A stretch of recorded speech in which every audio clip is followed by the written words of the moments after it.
Hi everyone, welcome back to Hope and Coffee. I'm Hope, and yes, as always, have my coffee. And it is Verona. It is a Starbucks blend, but Verona was one of my more favorites when I first started at Starbucks, and it is still one of my favorites, especially iced. It's a deep dark roast, and I love dark roast iced coffee. So cheers to the coffee lovers out there. But today's episode is just going to be a little bit about some of the books that I have on deck and coming up. So I finally broke down and got my own NetGalley account. NetGalley is a website that if you are in some sort of like, if you are an avid reader, if you maybe are a teacher, maybe you're in media, a blogger, a vlogger, whatever it is that you do, and maybe you review a lot of books, talk about books a lot, those sorts of things, or enjoy reading books in order to provide feedback as well as like honest feedback, but like also constructive feedback. So if a book is not working for you, or if it really works for you, you're able to articulate in such a way when you write your review that why the book did and didn't work for you. So what NetGalley does is it provides people like me and people like my podcast a free advanced reader copy, frequently advanced reader. Sometimes it's been out like for a few weeks, but it may still be available to read. In order to try to get people to leave reviews. So they give you a book, and the deal is that within a certain period of time, you will read the book, give it a star rating, 1 through 5, 1 being the worst thing you've ever read, 5 being one of the greatest that you will recommend to people, and then you leave a review. So the review, again, is one of those honest reviews where you tell them what you think regarding the book you've just read, or the book they kind of gave you in order to kind of critique. And I finally got my own account. Previously, with working with and I'm still with the podcast, like I still do that, but I didn't have my own account. My partner, Annalicia, she's kind of what I call the mother of our podcast. She not only is a true mom, but she's the one whose brainchild it was to start it, and she was the one who got the NetGalley account, and we were able to read the books and provide her the feedback, do our reviews and stuff like that. Well, she's pregnant now, and it's so amazing for her and her husband and her son. So I'm absolutely thrilled for her. But she's also going through some of that first trimester kind of sickness. And so in order to help alleviate some of the burden from her, I wanted to get my own NetGalley account so I could continue to actively read and review books without having to bother her too much about going onto the account and trying to sign us up for books or trying to get reader copies. So I've been able to get probably about 12 to 15 books just within the past 2 weeks.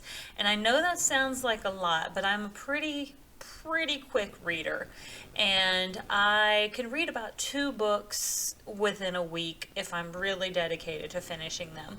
And so over the weekend, while I was visiting my dad, I actually finished 2 books that I had on deck to read for our podcast. So one is called To Poison a King, and we will be doing an episode coming up, and I want to say we're recording it in about 2 weeks, but we will be interviewing that author. And I'm so very thrilled because the book is a YA fantasy kind of romance, but not romance in like not too squishy kind of romance. There is a lot of character growth and development, and the story really has good pacing, and I wouldn't even call it an action, but I would say that it has got some drama in it. So there's a lot of growing and maturity and character growth and development, but there are some obstacles to overcome, situations to have to face. There's some honesty that has to be had, and overall, really good book. Absolutely enjoyed it. Another one that I just finished reading, which was really fun, is called A Most Agreeable Murder. And I know that sounds kind of funny to say it's an agreeable murder, but honestly, the book itself, even though Goodreads right now, when I was leaving my review earlier today, it seems like people aren't really getting it. I think they expected something different. I think I got the exact book that I wanted to get when I read that book because it's funny, it's witty, it's charming. Think Pride and Prejudice meets a game of Clue. There is a ball going on and someone drops dead, and so now, and there's a storm raging outside, so now everybody's a suspect except for these two people, and it's not super kosher that females participate in solving crime. It's frowned upon. It's not ladylike. But one of the female characters is very much an avid, I would call her a quote-unquote Sherlock Holmes fan. There is a detective in London that seems to be very much like Sherlock Holmes. And she loves reading his cases in the newspaper. So she really feels like she's going to do well trying to solve this murder, solve this case. But there's another guy who's part of the party as well, who is a true inspector, and they both have very different ways of kind of getting to the truth. So they there's a lot of secrets. There's a lot of funny wit, silliness. I thought it was absolutely adorable. I thought it was funny. It didn't take itself too seriously. It almost kind of made fun. I poked fun a little bit at some of those more, I guess, what I would call traditional Bridgerton style books, because this one, like, it has that little aura, that little air about it, but it's not that. Like, it kind of teases it a little bit. And I think one of the sisters may be a werewolf, so I don't know. But that may or may not be a spoiler. I don't know. They never come out and really tell us, but it's hilarious. And I definitely read and enjoyed that. Now, I started another book, not last night, but the night before last. That is John Scalzi's new book. And I don't know if any of y'all out there have ever heard of John Scalzi, but he is a fascinating writer. It's okay, he's funny, he's hilarious, and I have several books on my shelves of just peeking over to see if the one over here had one I could grab really quick. But he writes books that are very tongue-in-cheek, sarcastic, kind of smartassery, and I love it. Like, this particular book is called Starter Villain, and a guy is kind of mourning the death of his father. His dad has passed away, and then he wakes up one morning and he finds out that his mom's only brother has also passed, Uncle Jack.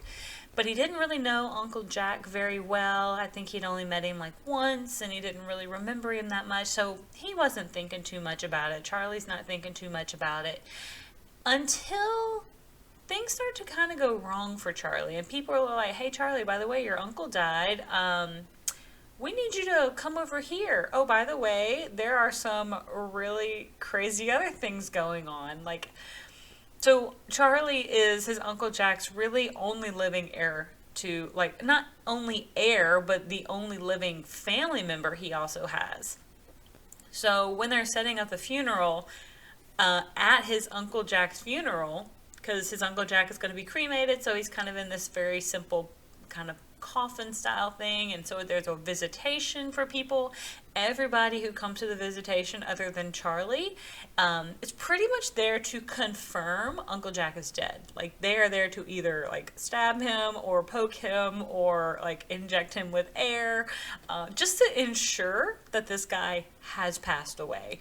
It was ridiculously funny because Charlie's now fighting these people off, and he's very much not like this big guy, so he's pretty much trying to flail at these mobsters that are coming in here to just do their boss's work. But it's so funny. So I am about maybe 40% of the way through that book, and I am loving where it's going. Like, I could really recommend so many John Scalzi books. He has a couple of like what I would call space epics, which are like outer space type books that are very just very cool. Like, I don't know, he's very creative in his ways of thinking. So that's one of the reasons I really like him, because the worlds and the situations that he writes are very unique, and I don't feel like they are situations that have been overly done. But those are just a couple of things that I have on deck I wanted to kind of mention. I will probably I might do a couple episodes for these books individually as we get closer to their actual release dates. But this one was just one to talk about. I wanted to really thank NetGalley for giving me the opportunity to read these books for you all. And I look so forward to. Sorry. I look so forward to sharing so much more about these books with you in the future. So if you're interested, please stay tuned, and I will see you all on the next page.